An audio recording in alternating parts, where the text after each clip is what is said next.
अवधूत चिंतन श्री गुरुदेव दत्त श्री स्वामी समर्थ। तर सध्या पितृपक्ष चालू आहे। या पितृपक्षामध्ये आपल्या पूर्वजांचे आपल्याला आशीर्वाद लाभावे म्हणून प्रत्येक जण काही ना काहीतरी आपापल्या परीने सेवा अर्चा करतोय। ज्या दिवशी तुमच्या पितरांची घरी तीत असेल त्या दिवशी जर तुम्हाला काही कारणास्तव पिंडदान किंवा तर्पण करता आलं नाही किंवा जर तुम्हाला श्राद्ध हक्क नसेल तर मग अशा वेळी काय करायचं, तर ज्या दिवशी तुमच्याकडे तीत असेल त्या दिवशी किंवा सर्व पितरी अमावस्येच्या दिवशी हा विधी केला तरी चालेल।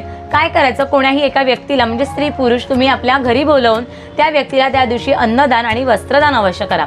कारण ज्या दिवशी आपल्या घरी तीत असते त्या दिवशी पितर हे जे असतात ते आपल्या घरी सूक्ष्म रूपाने घरात वास करत असतात आणि ते हे पाहण्यासाठी आलेले असतात की माझं कोणी घरात स्मरण करते का, आणि जर ते आपल्या घरात सूक्ष्म रूपाने वास करतात आणि आपण जर त्यांच्या नावाने कोणाला वस्त्रदान अन्नदान करून जर संतुष्ट करतोय तर त्या हेतूनेच आपले पितर सुद्धा संतुष्ट होतात आणि त्यांना सुद्धा मोक्ष प्राप्त होतो। म्हणून जर काही करता नाही आलं, अगदी श्राद्ध विधी पिंडदान करता आलं नाही तर